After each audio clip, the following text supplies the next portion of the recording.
go there and let the people know about that. One more real quick before we dig a little deeper in baseball. Charlie Morton signed with the Orioles this week. The 41-year-old was with the Braves, signs with the Orioles. Not Corbin Burns, 1 year, $15 million. Somebody was making fun of me saying I was too positive. I would say it's a good signing because it is a good signing. Not a great signing, good signing. Charlie Morton's a good pitcher. I think he's a good middle of the rotation starter. $15 million doesn't bother me for 1 year. You're not committing to it long term, anything like that. I would like to see some long term commitment from them as well, but they are not. They don't really seem willing to commit to do that as well.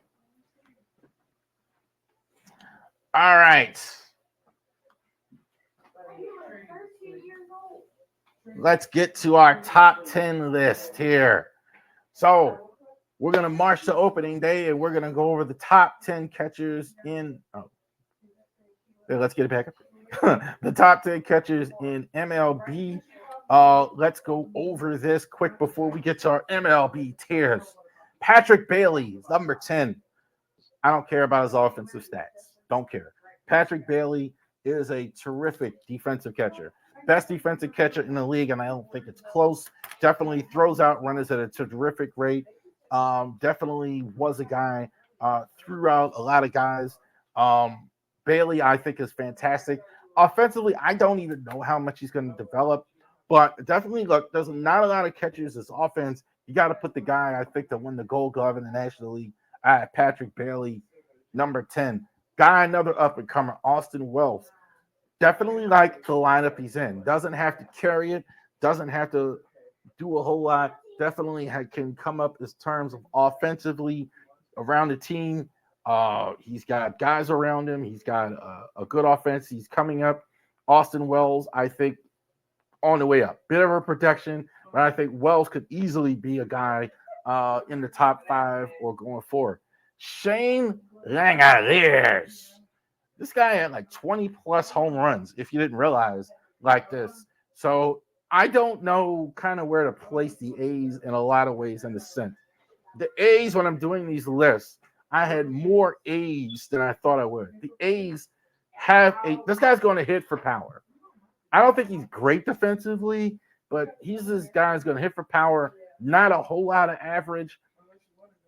And I think I don't know where to place it in the sense of I don't know how the park in Sacramento is. So I'm a little lost on that as far as what he does there. But I definitely think that's a thing as well. Tyler Stevenson in the Reds. I think definitely some of y'all might say this is a little low, but I think he's still a little unseasoned. I think he's got a little further ways to go in terms of becoming an elite player as well. Good start last year, 15 plus, 16 plus home runs. Stevenson, I think he's solid all the way around. Will Smith, I think, is the Fresh Prince of Bel-Air. Besides that, Dodger, every time you type in Will Smith, like the actor pops up, Will Smith. But Will Smith, I think, is solid. 19 plus home runs, 80 RBIs. That's kind of where he lives. Solid defensively. Better than most catchers in the league. I think definitely he's solid. I don't know how much better he's going to get. That's kind of why he's here, but very good as well. Yanir Diaz, same. Kind of like you're going to get similar production. I think he's a better actual contact hitter than I think Smith is, which is why I have him higher. But you're going to get similar production. I think you're going to get 20, maybe a few more home runs, a few more RBIs out of Diaz going forward. Slightly better on defense. I think also, too, more needed in the lineup that he is in. Sal Perez. We don't need offense. We don't need backstop. We don't need anything. We're just going to hit the long ball. That's all we need for Sal Perez. Outstanding power hitting catcher. Mickey Templeton, eat your heart out, right? Back in the day. That's what you get. Some people, for whatever reason, have a problem with this. I don't know why. Sal Perez, I think, is going to be high on the list for me. Doesn't have to do anything wrong. I think he is definitely just the best pure power hitting catcher. William Contreras. These three, if you put them one, I don't have a problem with any of the three, but it's very close. Contreras, I don't have him at one. I still think he's not very good defensively. That's the only really separation here with Adley. here at the top. I think he's not very good defensively. He's good offense. He's a good power hitter. He does a lot of things well. Maybe he's a better hitter. But I think I got him at 3. Cal Raleigh, I can't put you 1 without when you hit 220, 230. That's it. I can't put you at 1 when you're hitting that low of an average. But he does everything well. He's going to hit 30 home runs. He's hit 30 home runs, 20 plus home runs every year. And he's really good behind the plate as well. I think his defensive metrics and everything are very good. Some of y'all might get me because Adley didn't have a great second half. I still want to leave him 1. I think he's still the best in all of baseball. I think he still, of all these catchers, has the ability to have 30 home runs and 100 RBIs and still be a good defensive player.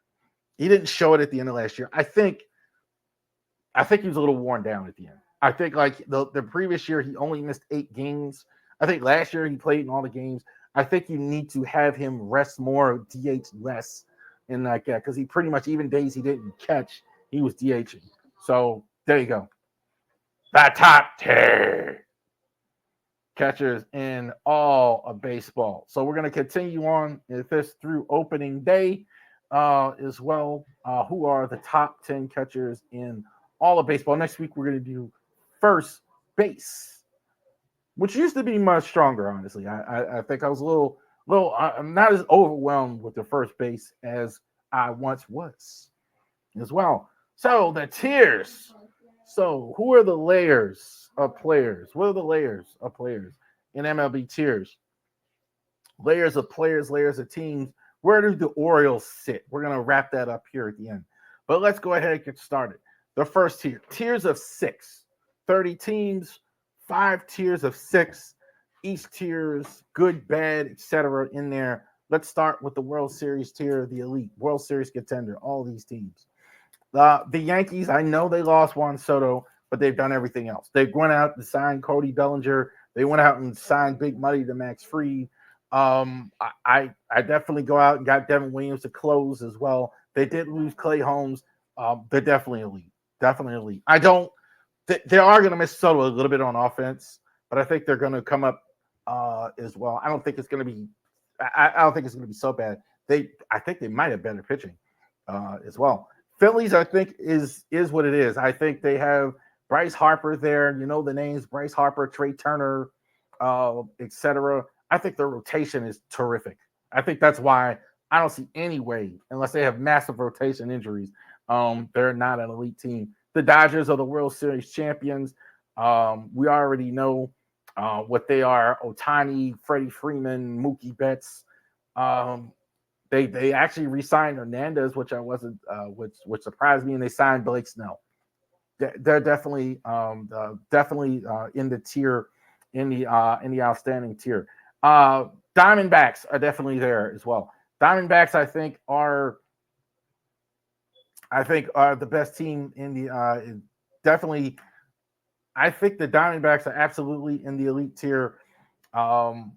They signed Corbin Burns, and I think that gives them the best rotation there. I do like some of their young players, Corbin Carroll in the National League, so that's definitely a thing that they have as well to go ahead and get that squared away. Yes, the Mets are there as well. Look, you signed Juan Soto, and that's definitely the way that's going to go as far as the tiers go. You definitely have one of the better pit players in all of baseball. They signed him away from the Mets as well. Edwin Diaz, I think there's a lot of good talent there as well. So you definitely want to go ahead and get that squared away as well. So, and the graphic's not right. It says Phillies. I messed that up. It's the Guardians. It's the other one. So the Guardians are the other team in the elite tier. The Guardians, I think, the really good. I was a little confused by them trading for Naylor as well, but Emmanuel Clase, they re-signed Shane Bieber. I think they're as good on the margins as any team. I'm gonna put the Guardians there in that tier as well. A couple more. Now let's go to this. The Atlanta Braves, not so good last year. I think some people like the lack of activity that the Braves had. I don't think they need to do much. I think they just need to play better. Some of the guys, they had a lot of injuries last year. Matt Olson got hurt. Austin Riley got hurt. Spencer Strider got hurt. Acuna. They got to bring some of those guys back. But I think they're definitely good. The Orioles. Baltimore Orioles. They did need to be more active, and I think they didn't. I think still that puts them way behind the Yankees, I think, as well. They did. Losing Burns, I think, hurts a bit. They signed Wharton, Sagano. Offensively, they kind of just swapped O'Neill for Santander. They're good though. Padres are really good. Padres, I think. I don't know if they're in the elite category. They're still counting heavily on Darvish. I think it's getting older. Manny Machado, etc. Their offense, I think, is really good. I'm getting less and less overwhelmed with their offense. I used to really like it, but Cronenworth kind of struggled a bit last year. They didn't keep Kim in the off. The Bogarts is getting older. So, but I think they definitely have Jackson Merrill, I think, coming up, Tatis, etc. They're still out there pretty good. Astros, I think they're on a slow slide down. I think they're good, but they still might win that division. But I think they're, the chinks are showing in. Altuve, I think they still have their heart and soul guy, Altuve as well. They have Vasquez. So I think that still makes them good. But I don't know if they're World Series level anymore, but they definitely can get to the playoffs. I think a definitely playoff team, the Kansas City Royals, definitely capable of getting to the playoffs. I think they may have the best player in all of baseball, Bobby Witt Jr. It's fantastic as well. Their pitching is really good too. Lugo, Cole Ragans, etc. Really good. So I think they're definitely good. Red Sox, I love their young players. Love Trent Cassis. I've always loved Devers. I think their young guys are ready to blossom. They did go out and get Walker Buehler and some help for the pitching, which is good. A couple more decent category. The Brewers. I keep doing that. I want to think better of the Brewers, but they don't do stuff. They keep losing guys a little bit in the offseason. I think getting Chirino is gonna help them a lot. He's gonna be full-time left field. They're gonna move Yelich to DH as well. The rotation is good. They lost Willie Amos. Again, every year it seems like they're losing a key piece, like over and over. They seem to be, not getting to that spot. So I don't know where to put them. Possible. Twins, I think they have a good pitching staff. I think they have a good manager. I don't think they have a great team. I think they have a good team. It seems like people like Brian Buxton, more than I do. I don't get it. I like Correa. I think they have some young guys there that might sprout for them as well. Decent. Rangers, I think, are decent. I think they could be more than decent. I think they kind of like the Braves. A lot of injuries last year. Sager missed some games. A lot of guys missed games for them. I think Simeon not as good. So I think they have a chance to bounce back. They did get Eovaldi. They might be there. The Tigers, I think, have maybe the best pitcher in all of baseball. Terrence Schubel, I think that's enough to make him decent as well. They really didn't do as much as I had hoped in the offseason as well. Mariners, I don't know what's going on. They have good pitching. They won a round, but they're trading Castillo away possibly. They may be selling before they even get there. They're decent as they stand, but I don't know. They seem to not want to take that next step. Cubs, again, I'm not as sure where to put them. Cubs, I think, are good. They did go get Kyle Tucker, which is big time. Is their pitching good enough? That's my big concern with them. They got to get Steele and everything back.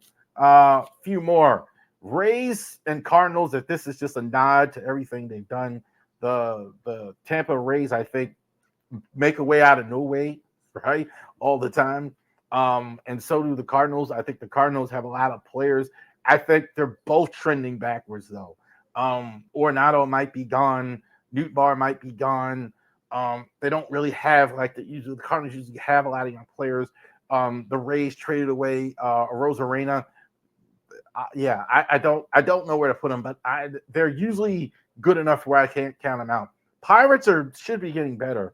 The Skeens is fantastic for them, as we know. They're trying to get Bendar to go ahead and bounce back for them. They did sign Andrew McCutchen. I actually like that better than everybody else does for them. I think offensively, they have a shot. I don't think they're terrible yet. Giants are kind of had them in the maybe category, seem like all the time. That's kind of where I've always put them. They did sign Ames in the offseason. I like Patrick Bailey defense. Their rotation should be good. They just signed Justin Verlander. They have Logan Webb, Robbie Ray.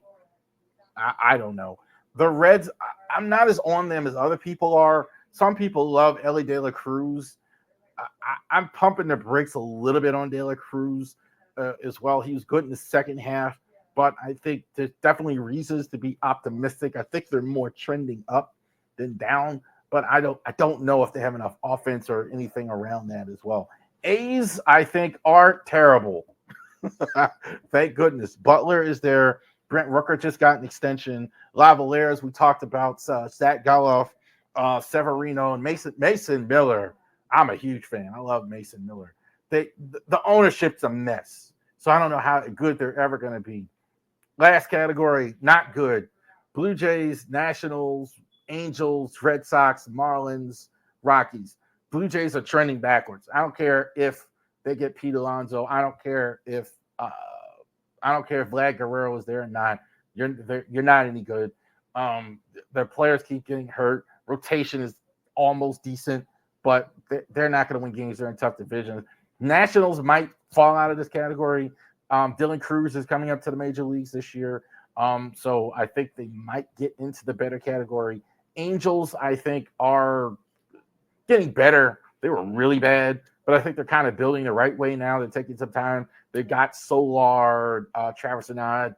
They didn't spend a ton of money yet getting there. White Sox are a historic train wreck. They used to say everybody wins 50 games and lose 50 games, and you're fighting for the last 60. They proved that wrong by winning 47 games. So they were horrible in every stretch. I think that the best baseball city in all of they turned that terrible. Rockies and Marlins, not much there. Waiting for the draft. There you go. We'll see you in a few. I'm going to go ahead and talk Ravens football here in a few minutes here. Thank you very much, and y'all have a great rest of your day.